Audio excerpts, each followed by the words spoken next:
اسلام آباد میں عوام کی سہولت کے لیے متعدد نئے منصوبے شروع کرنے کا فیصلہ۔ وزیر داخلہ محسن نقوی کی زیر صدارت اجلاس میں عوامی منصوبوں کی باضابطہ منظوری۔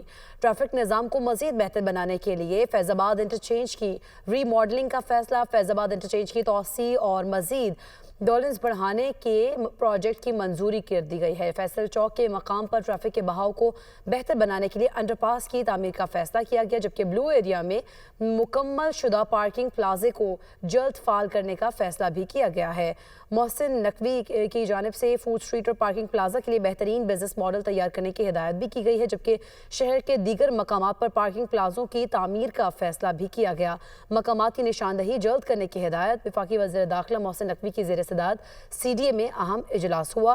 ٹریفک کے مسائل کو مستقل بنیادوں پر حل کرنے کے لیے مختلف منصوبوں پر بریفنگ بھی دی گئی ہے، جبکہ بلو ایریا پارکنگ پلازا میں کمرشل دکانیں، روف ٹاپ ریسٹورانٹس، پلے لینڈ، سینما اور دیگر سہولتیں فراہم کی جائیں گی۔ فوڈ اسٹریٹ میں شہریوں کے بیٹھنے کے لیے بینچز اور تفریحی سرگرمیوں کے لیے بھی جگہ مختص کر لی گئی ہے۔